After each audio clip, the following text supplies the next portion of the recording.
up, guys? Welcome back to Typo's Garage. I know it's been a while, but you know, things get in the way, life gets in the way. I worked a ton this summer, so you know, the time it takes to make these videos is very time consuming. But today, I'm finally gonna do the first oil change, even though I've changed the oil once. When you get the bike, you're supposed to change the oil because that oil is garbage in it. So today we're gonna be on me. So today we're gonna change the oil and we're gonna inspect the oil. I'm very curious to see what the contents of that oil is, what kind of shiny material we got in there. That'll tell us the health of the engine. Obviously there's gonna be a little bit in there, so can't really freak out if we see a little bit because that's normal wear and tear on a brand new engine. But before I get started, I'm gonna show you a few things that I've noticed about the bike after I'm at about owning it for a year or so. I commuted to work a lot, but not very far. So I have about 370 miles on it. I think it's had enough heat cycles that I can change the oil, but there are some small things that have they're gonna need addressed eventually. It's not terrible things, but before we get started today, if you wouldn't mind hitting that subscribe button, that helps me out. I'm up to almost 1,300 subscribers now, and it's been really fun. And this bike has been a big part of me, you know, increasing my my impact on the YouTube community. Sorry. So yeah, let's get to the video. All right, so here's the bike. It still looks really good. I'm still using the same tires. I didn't get new tires yet. They do vibrate, and I think it's just because they're basically non-DOT tires. Off-road, you don't really feel it, but on the road, it's just like a little bit of a vibration. It's not terrible, but eventually I'm gonna look into getting some Kendas. They make a dual sport tire that's a little smoother on the road. Not sure when I'm gonna do that. Maybe over the winter we'll do that, and I'm looking to do a little bit of snow riding. But all right, so first things first, as anyone can tell you, this exhaust bolt comes loose about every time you ride it, which is really annoying. I don't want to put Loctite on it, but yeah, that drives me a little crazy because I always got to check that. Here's the thing I was talking about. So look at the rust on that. Come on, focus. There we go. Look at the rust here, and then there's some up here. You can see some inside the frame over there. I mean, obviously I expected this. It's a cheap Chinese bike. You can see some from the rocks hitting and stuff, you know, hitting on there. There's a little bit up here. The bottom has some rust on it. So that's an issue. Obviously the paint is pretty poor. I guess that's what you get with a cheap bike. It's done its job. I've been able to ride it and have fun. So the other thing is the valves are still loud even though they're in spec. So, neighborhood cat. Valves are in spec. I am gonna maybe make them a little tighter so they're not as loud, but it takes away from the ride a little bit because they are extremely loud. Other than that though, I've had a lot of fun after the change of the sprockets and the chain. It's a great commuter bike. You can watch those videos here, wherever. And if that's something you want to do for your bike, because it does change the outcome of the bike. Obviously it's not meant, I did have someone comment and say that you do not want to do 70 mile an hour on this bike. While that's true, I'm not doing 70 mile an hour all the time. So it is nice to have the power to do 55 and 60 mile an hour with little effort, because that's something that does kind of suck when you first get this bike. All right, so the first thing I'm gonna do, I'm gonna get the bike warmed up and get the tools ready that we need. I'm going with a conventional oil, 10W40, just because it seemed to work out. A lot of people use that.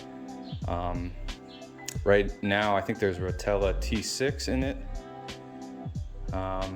which was a good break-in oil. I'm gonna try, here, let me get it out. We'll see what we're using here. We're using Castrol Go, specifically made for motorcycle oils, 4-stroke. It is JSO MA2 certified. That's good for a wet clutch. So we're gonna use this today and see how this does. But the first thing, I wanna look at this oil and see what it looks like. All right, here's the things you're gonna need to change your oil.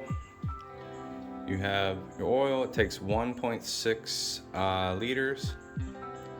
1.6 quarts. So you'll need 2. You'll need an 18mm socket, some rags, gloves because the oil is gonna be hot, and a drain pan. Because the kickstand is so high on this, I have 2 blocks of 2x4s and it has it almost straight up and down.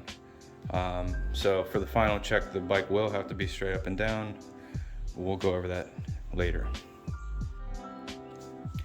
All right, so fire up the bike and let it warm up from 3 to 5 minutes so the oil gets warm and you can get more of the oil out because it's thinner.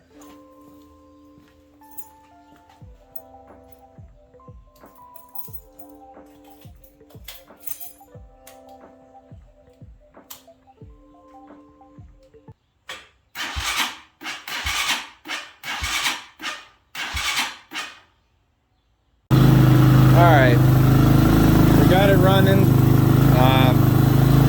So I'm gonna let it warm up for about 3 to 5 minutes until the idle comes down a little bit. I don't know if you can hear how loud the valves are. I've watched a lot of videos, they're all about the same.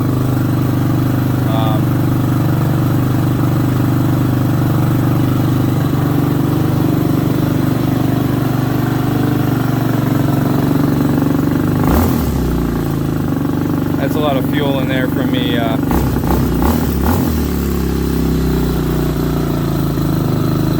what's it called?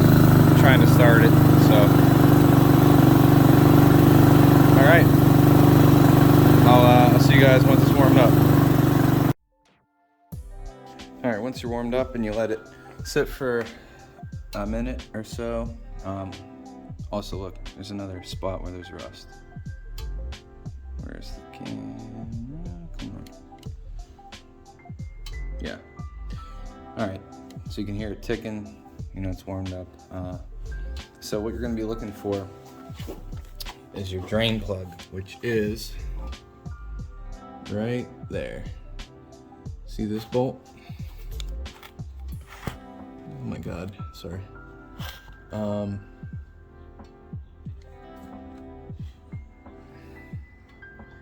right, there it is. So then you're gonna position your drain. Oh, there, you can actually see it right there. So you wanna position your drain underneath and be very careful because this is hot. Let me show you. You're gonna take out the dipstick, which is back here, right there. First, we'll take that out. That lets air get through the crankcase and lets the oil drain. And this screws in, which I don't necessarily like this style. Oh yeah, she's dirty.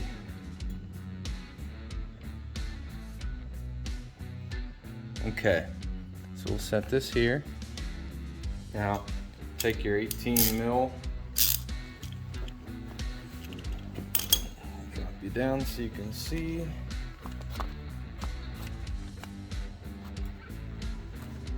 Let's see the best place to see this at. So you can see the color. Take your 18mm. All right, so we're loose now. So what we're gonna do, take it out And like I said, be careful, it's all gonna come out. So make sure you got gloves on, a rag to get the hot oil off your, there it is. Set this here. If you guys can see that, it's pretty dirty. It smells a little like gas, probably from me getting it started. Alright, so it definitely ate some oil.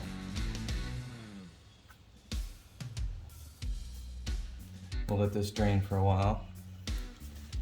You can see it actually doesn't really look too shiny, but when we put the flashlight on it, we'll be able to tell.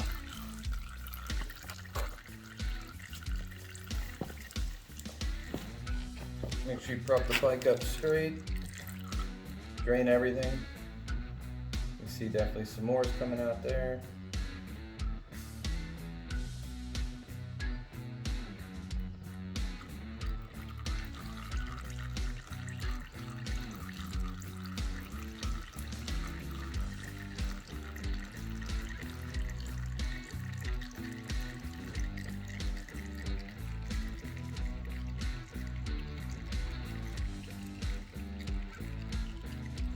The nice part about working on this bike is it's light, so you can hold it up. Now the SV is definitely heavier, and it's a little tougher to hold up like that. So we are getting close. Tilt it back. Let some more come out. You want to get all this oil out.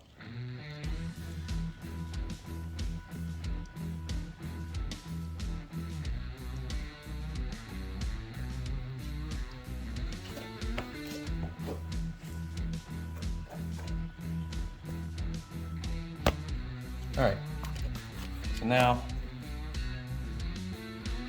we'll put your drain plug back in. It's dripping just a little bit, that's okay.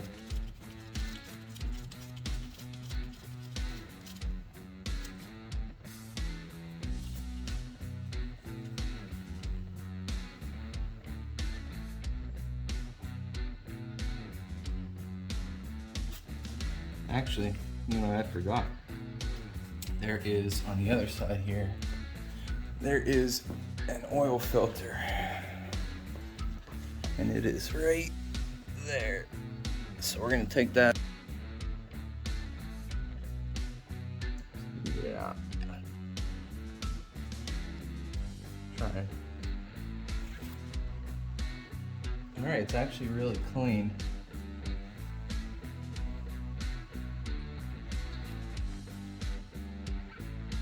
Really nothing in it. So I'm not gonna clean that out.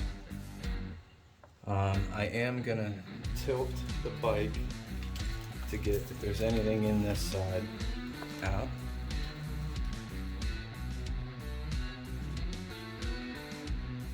Shouldn't be a lot.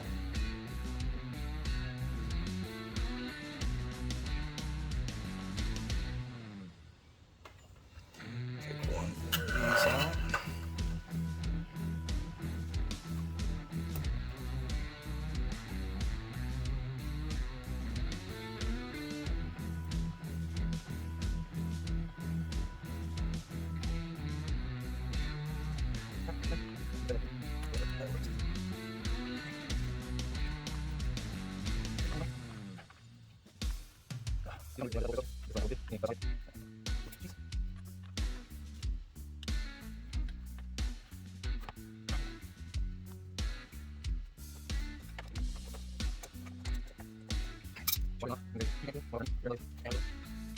Alright, before we refill this, let's take a look at the oil and see how it looks. Okay, so I'm gonna use a light. There is very minimal, there's a little bit of shine in there. But like I said, I mean, it's pretty normal. Let's go like this. Look at this part. A few bigger chunks. lot of that is just some sediment and crap from the air. There's a bubble. Alright, well, it's definitely shiny. But like I said, we're probably okay.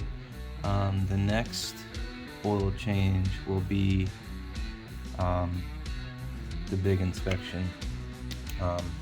I'll probably do that one in maybe another 500 miles or 1,000 miles. All right, let's get this filled up.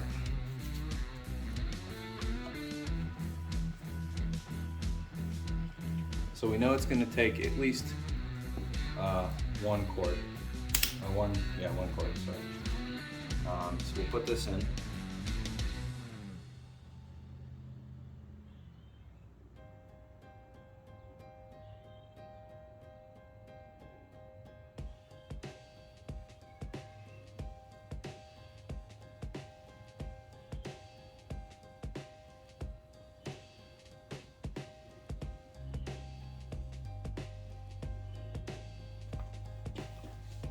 I don't see anything on the sight glass yet. This is leaning over just a little bit. Whoops.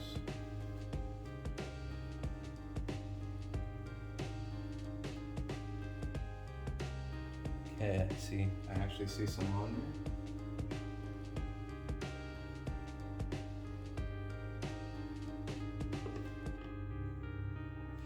So one thing I'm going to do, I'm going to tilt this over just a little bit to see where we're at.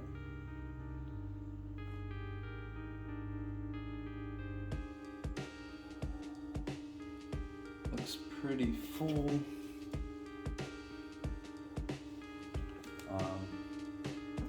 So what we'll do now, let this drain for a minute or two. We will fire it up.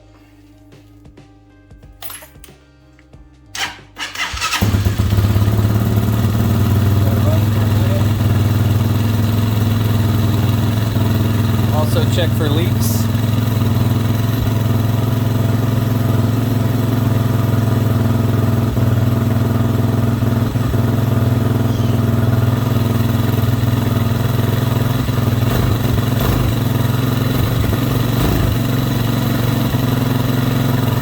Now that it ran, you can check the oil level. I don't know if you can see that.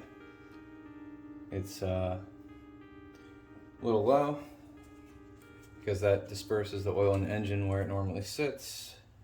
So now, put this guy back in. Now we'll take our time.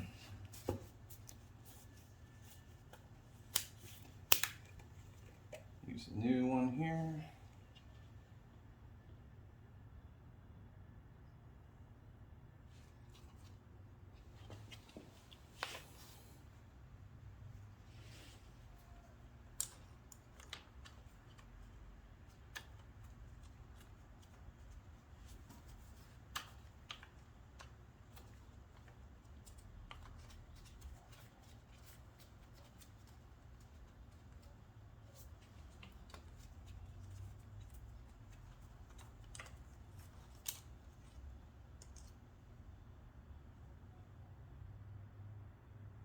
All right, we are full, so you can permanently close this.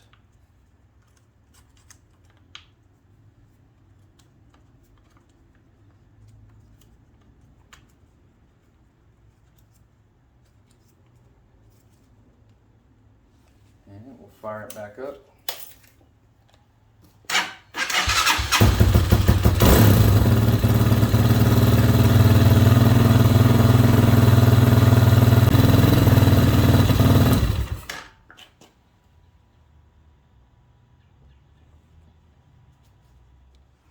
All right, guys, that's going to go ahead and conclude today's video. The bike is full of fresh oil.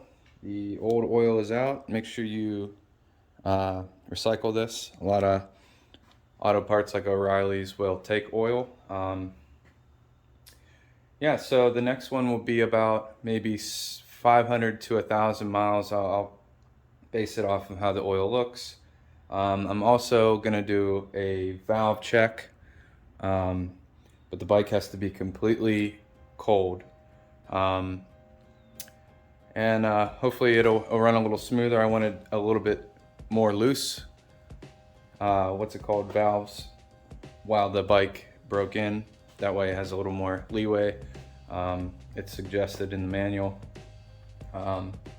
But other than that, thanks for sticking around, and hopefully this helps you out. And if you want to buy one of these bikes, there is a link in the bio the bio of this video, and you can get yourself one shipped to your door and have some fun like me.